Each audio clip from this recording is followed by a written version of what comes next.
Welcome to this Worldsmiths stream. Today we are going to just share some news updates and also talk about our latest discussion questions. So we'll start with introductions. I am Penguin Ball on the Discord server, or Freya Bell if you're reading our anthologies. I am one of the admins here at Worldsmiths, and I do kind of the businessy side of the anthologies. And I write mostly fantasy short stories these days, but also some fan fiction on the side, as you do.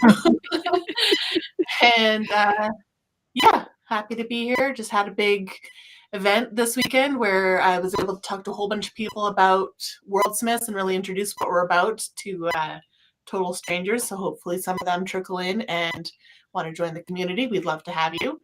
And if you guys want to join the community as well, the Discord server link will be in the description below. And yeah, we'll turn it over to you guys. You introduce yourselves, please. Allie, I think you should go first because you're the founder. Okay. You're the fancy person.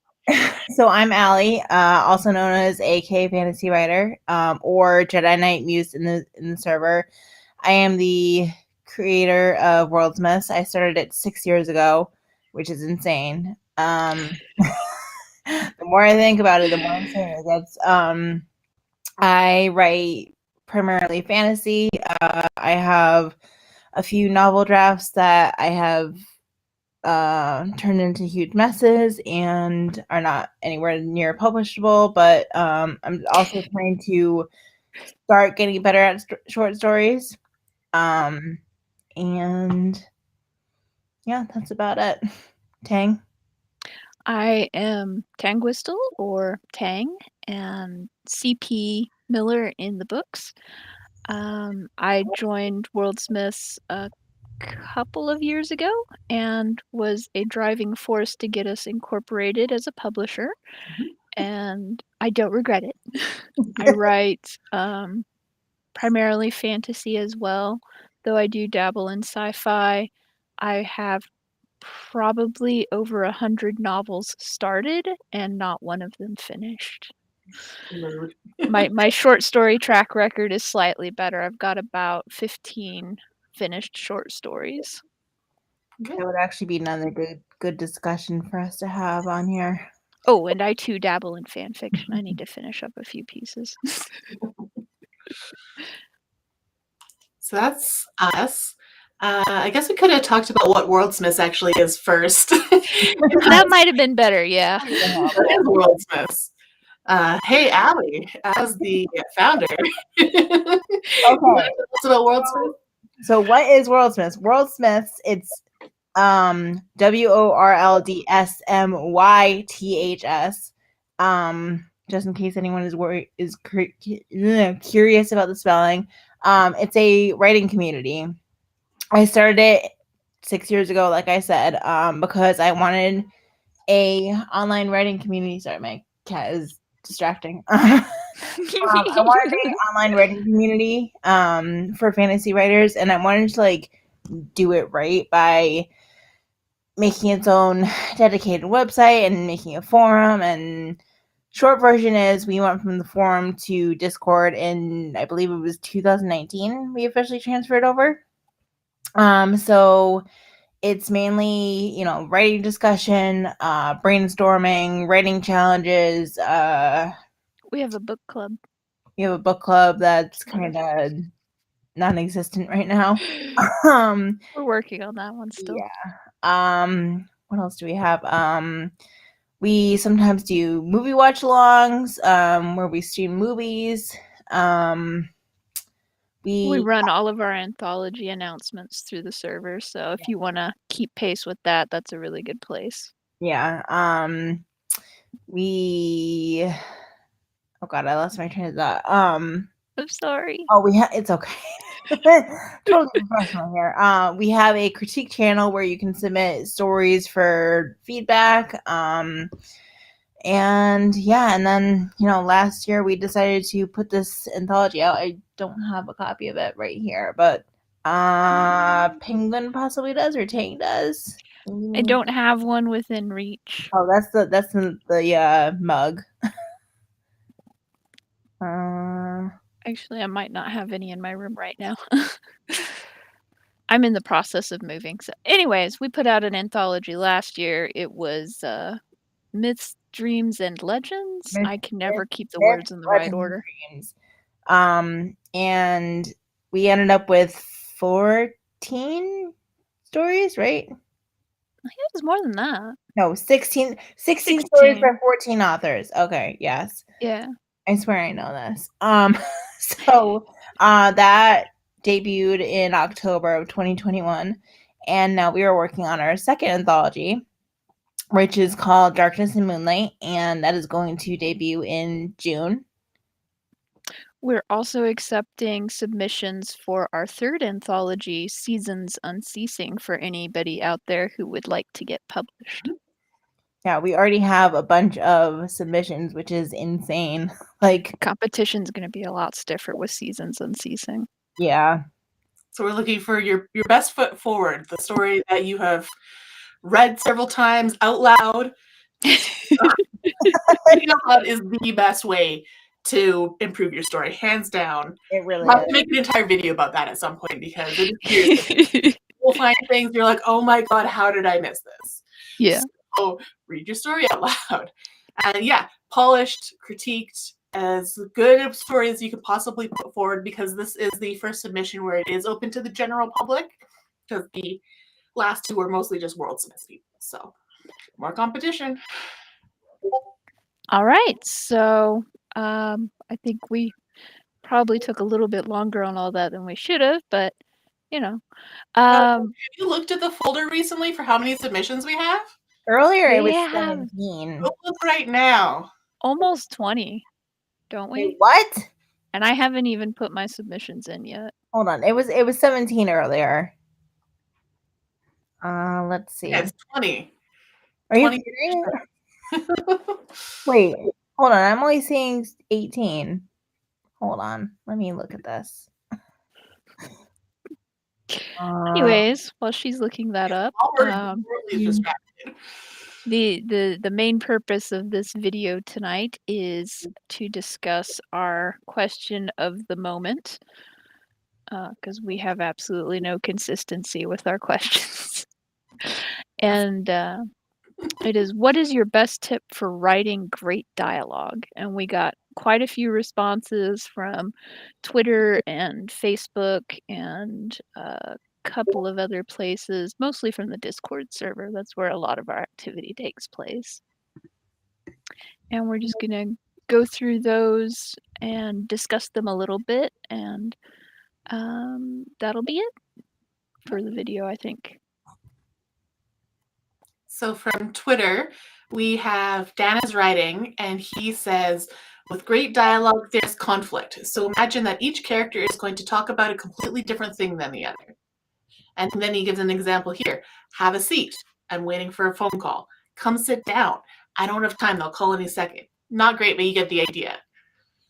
I really didn't get the idea with this one. I think he's saying that your characters shouldn't already agree with each other. There should be kind of different conversations happening, crossing of conflicts and kind of motives.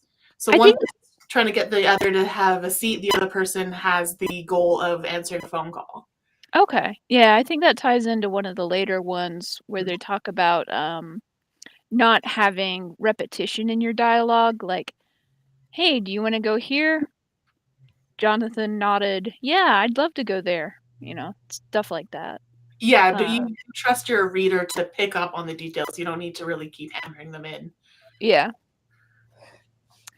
So our next one, I believe this was also from Twitter, was from Mark Schultz.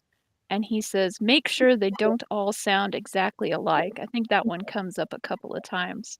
And basically that's just make sure that if you took away your speaker tags, there would be a good chance your reader would be able to pick out which character is speaking just based on the way they're speaking, the words they're using, the attitude they're putting into their dialogue.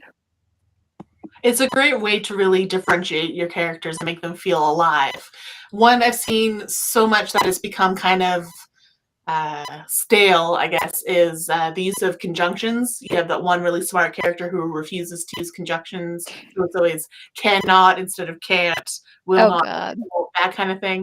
So it's become a little bit stereotypical, but that's one example of many of ways of making characters stand out. Perhaps another character only uses 6-syllable words, or another one always I drops like the those. last consonant, or that Um, there's lots you can do to make them sound unique. we're a bunch of fantasy nerds for the most part, but sci-fi people are welcome. I really liked the analogy of the warrior and the wizard. The warrior's dialogue is always very short, very concise, very to the point, maybe a little bit crude at times, whereas the wizard's is always saying way more than needs to be said. He'll take 30 words to say something that could be done in 5. And he'll make you feel stupid about it at the same time. Yeah. But that's basically what that one's getting at. And we got a couple here from Bean on the Discord server. I try to make it so characters almost never directly answer questions and not infrequently ignore them. The Night by Gene Wolfe had a good example of this that I read recently. I can't find it now, but it was something like, "Are you really going to fight them?" To which the character replied, "Be sure to take care of the horse," or whatever. I think that's implying that the character expected to die in the fight. This is also, he says something I mentioned before. I'm focused on trying to avoid redundancy. Like, "Are you going to stay here?" He nodded. "Yes."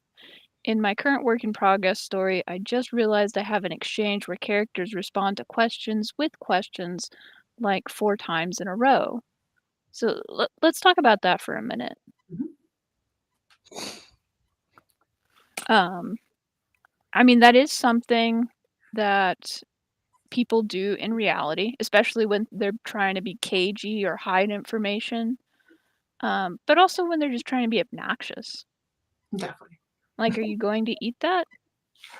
"Maybe." "Are you hungry still?" "Yes." I don't know. I'm just throwing stuff off the top of my head. It's not very good. Yeah, it can definitely work in certain situations, but the whole question with the question thing is something you should deploy sparingly and specifically. With So real purpose, yeah. when it improves the scene and when it shows what the relationship between the characters are. Like, I can 100% see 2 siblings doing that, but if it's 2 coworkers that barely know each other in a corporate meeting in our fantasy world, I don't see that quite as often. But it depends. Maybe one character is trying to derail the conversation in this hypothetical boardroom. So really think about it and make sure your questions within questions reveal character and help differentiate the 2.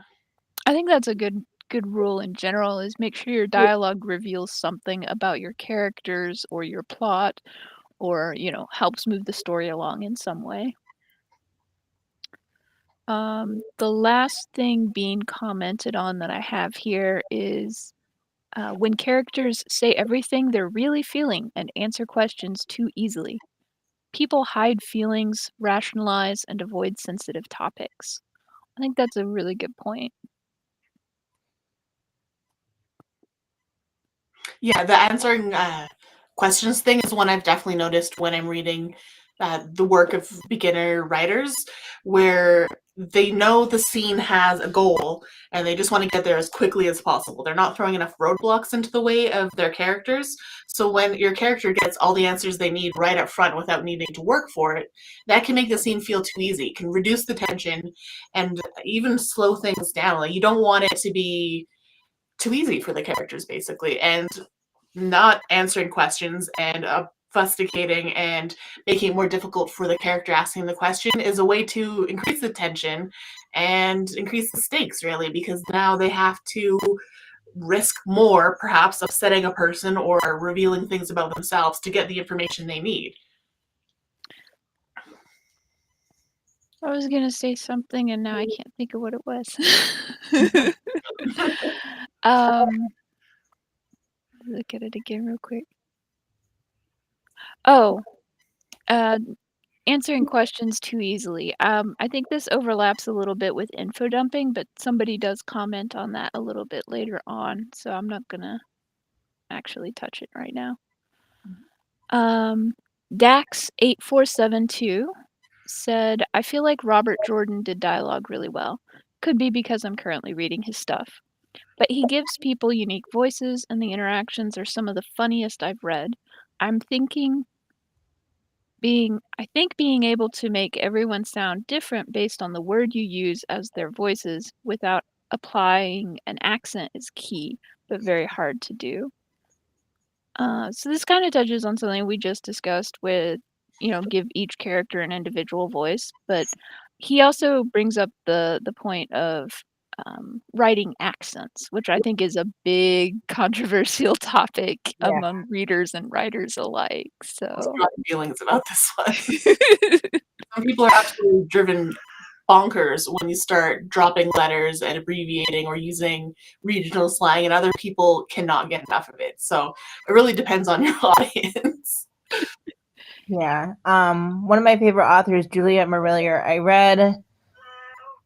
admittedly, I only read like 2/3 of the Shadowfell books, and I think I didn't even finish the second one. But I remember one of the things that I kind of had an issue with was like, so it's basically alternate Ireland. So the characters are, they're gonna have accents, and I remember it being very like accent heavy with some of the characters' dialogue, and it kind of like drove me nuts, like trying to read it, because like I'm trying to read it in my head and like understand what the character is saying, but I can't hear the act. So I don't know. It just drove me nuts a little bit.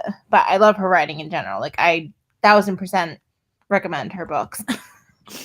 But yeah, that's one of the things that I have found an issue with when I've read books that have characters with accents in them. And see, I'm on the side of the controversy where I absolutely love murdering the English language and turning it into a Frankenstein to mimic accents. And the major criticism I've heard against doing this is it's really hard to read, so you shouldn't do it because you're going to frustrate your readers. To which I very happily reply, that's the point. It's an accent that's hard to understand. But if you know the accent, and I found this myself both reading and writing, if you learn to listen to it, like you listen to somebody on YouTube or something with that accent, and then you go and try to read it, it's much easier to read it. And Right. reading it aloud can also help a lot. Right.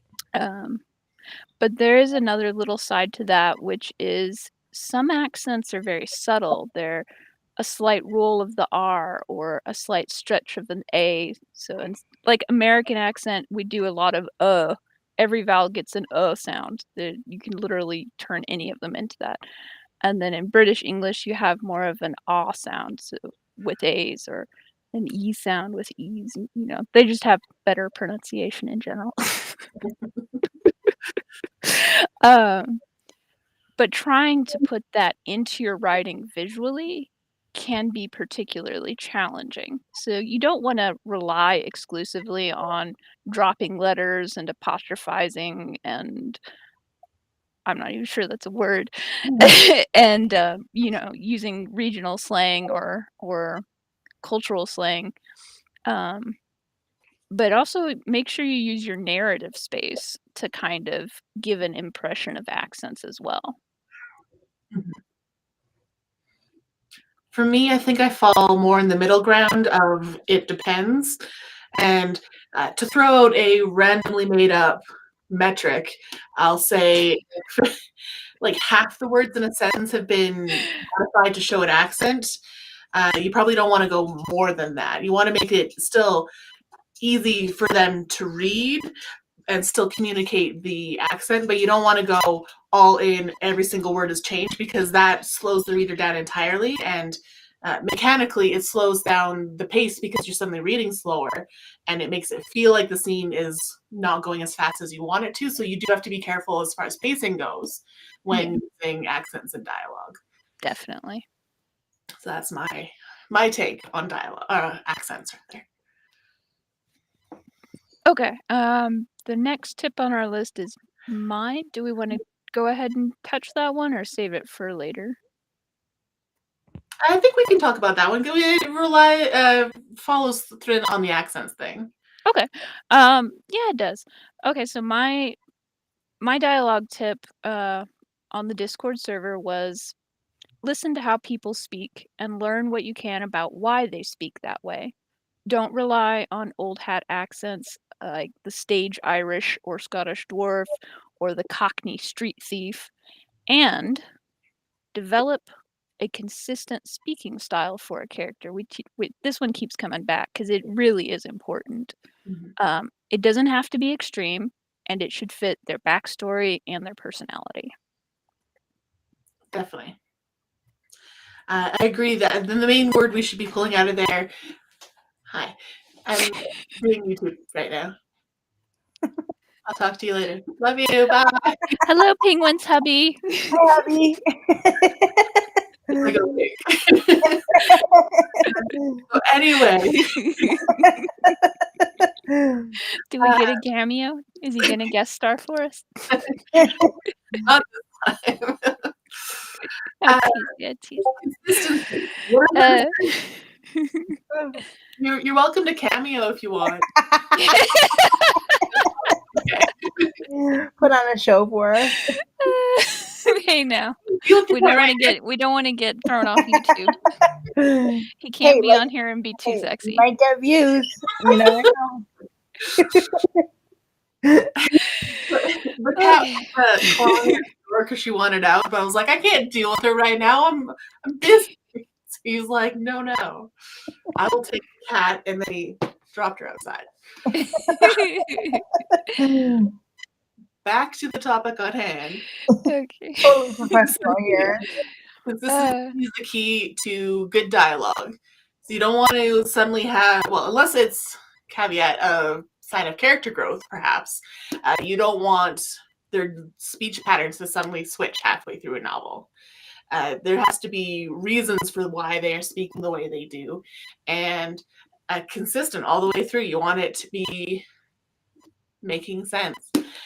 Consistency, of course, is a word you should be using for all aspects of your novel planning, from dialogue to world building to characterization, etc. But dialogue is especially important because that's the primary way we get to know a character. That actually reminded me of one of the 100 novels I have started.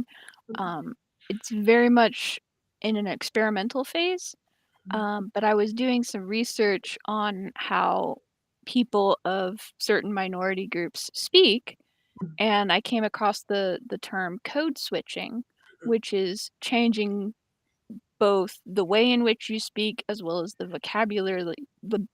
vocabulary you're using to speak, depending on who you're with.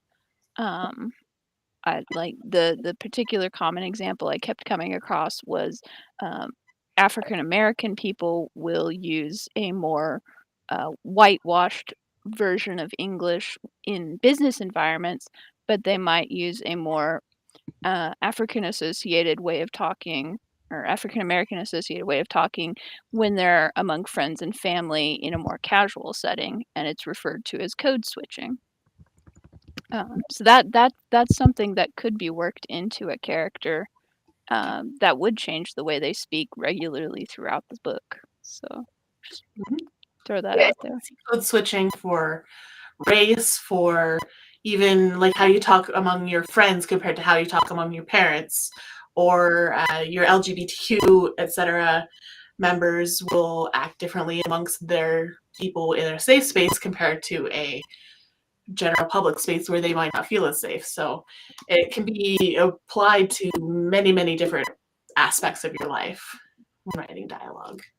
And it's a great way to show character, to show them suddenly like letting go and being their more natural self. It can be really a powerful tool. Okay, so our next comment was from Irish Indina, who is in the anthology and wrote some lovely stories that I can't remember the titles of off the top of my head, but they were really good. She's an amazing writer.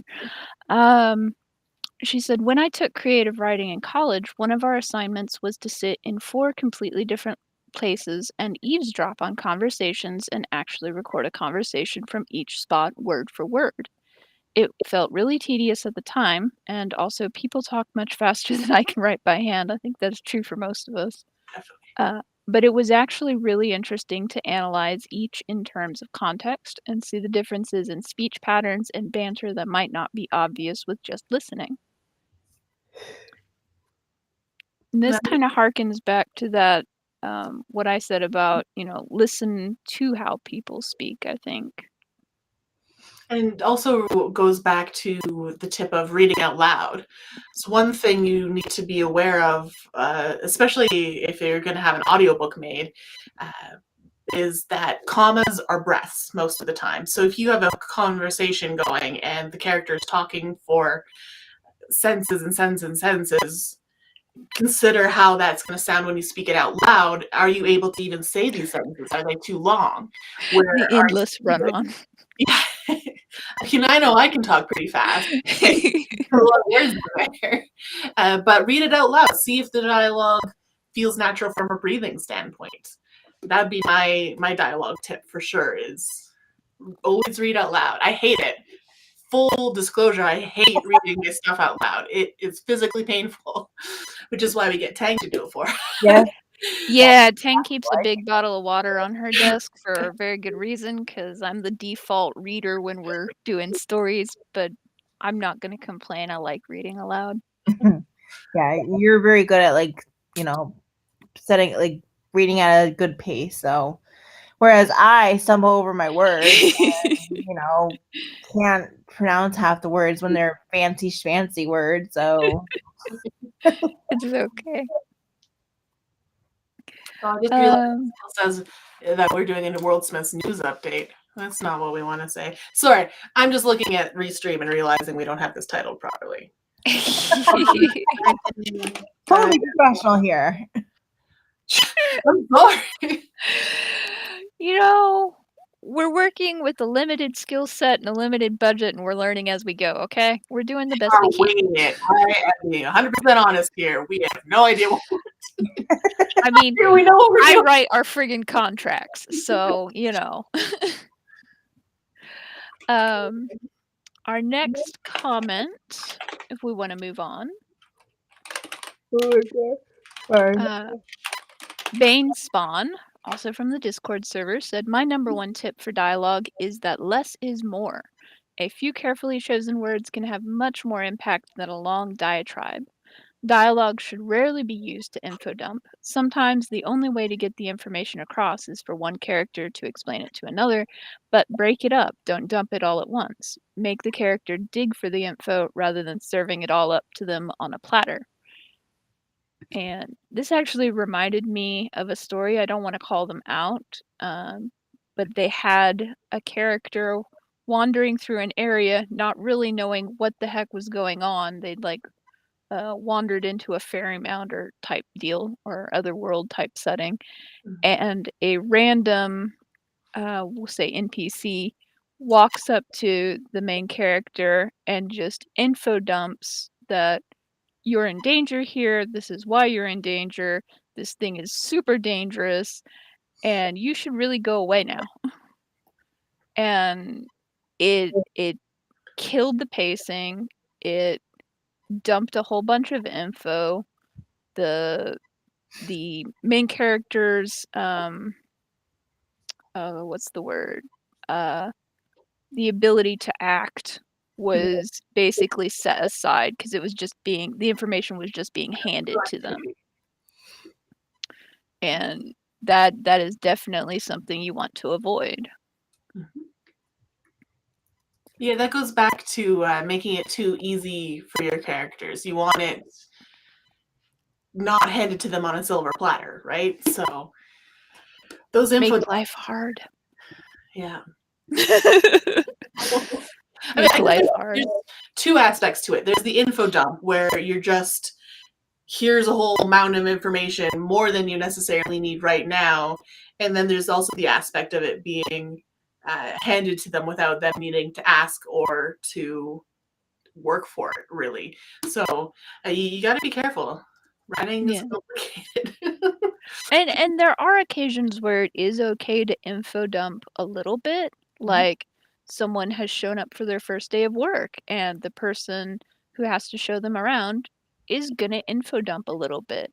But you want to intersperse that dialogue with narrative action, them walking around the building, maybe bumping into other people, and use it also as an opportunity to build the setting as well as the characters. Yeah. Everything should do double duty. Absolutely everything.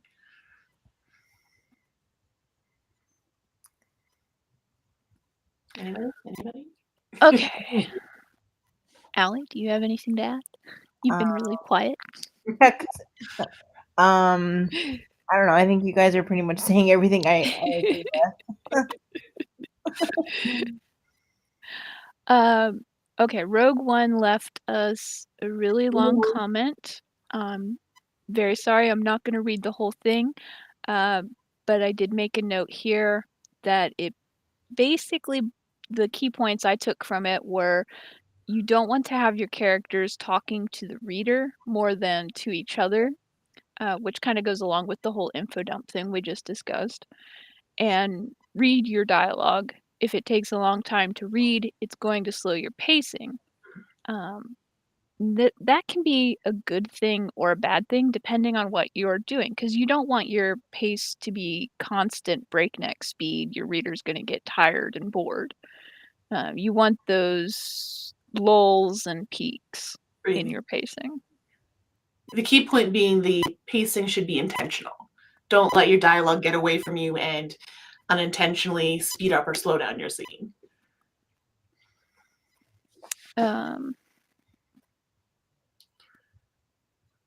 Yeah, I guess we kind of talked about most of that already. So let's see, we've got two more. Last one from Discord was Spencer. He just says that a lot of that.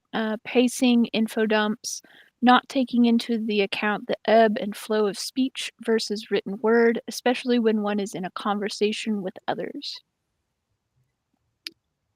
Yeah, people talk over each other. They don't always wait politely for the next person to talk. It's not going to be neat and tidy and we're revealing all the information in exact order that we need it. No, life is chaotic and your dialogue should reflect that. Who's our M-Nazi? I can't remember. Sheepy? Oh, Sheepy. Sheepy's our M-Nazi. When you're writing dialogue and you want to have one character interrupt another, a lot of people will put a hyphen at the point of interruption before they close the quotations. Guilty. And you're not supposed to do that. You're supposed to use something called an M-dash. Yeah. I don't know how to do it though, so I never do it. I always use the hyphen. Sometimes if I do two hyphens, it'll automatically change to an M-dash. Sometimes some programs will do that automatically. Yeah. Google Docs does that. And you can also, most programs are versatile enough these days, you can set it up to automatically do that if you give it a keyboard command of some sort. I'm just lazy and I don't care.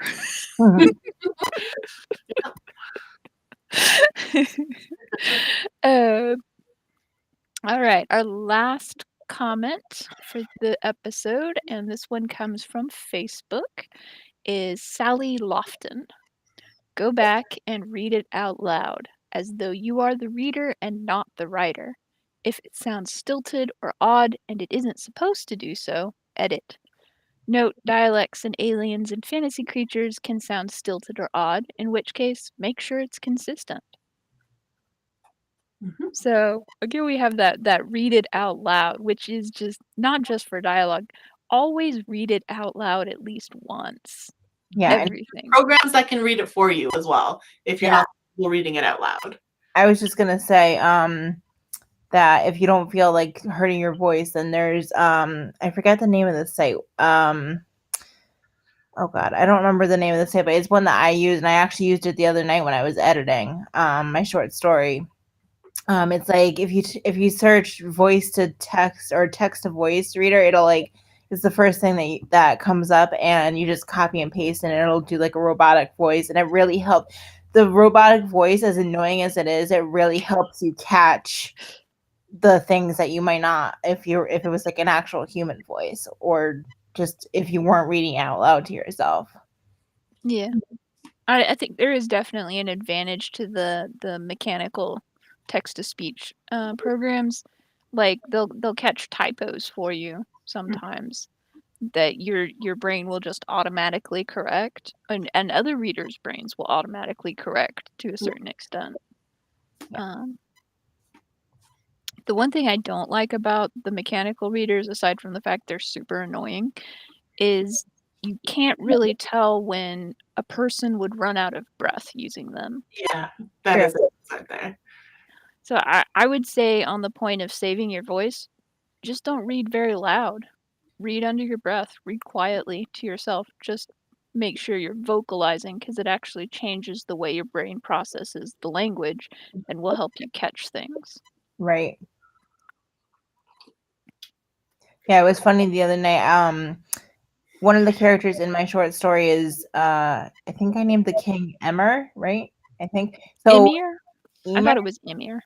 And I don't know. it sounded like the robot was like just not even saying the E part of the name, so it was just like Mir or something like that. And it was so funny, like hearing it read that name the wrong way.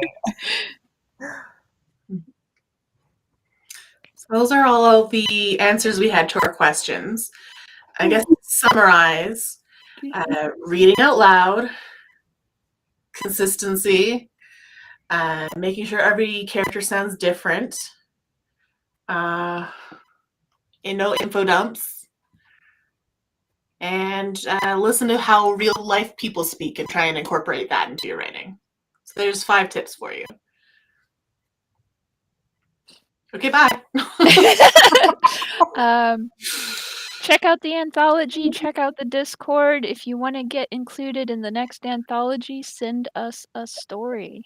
Yes. Their website, www.worldsmith.com, has the submission form link on there and all these submission requirements.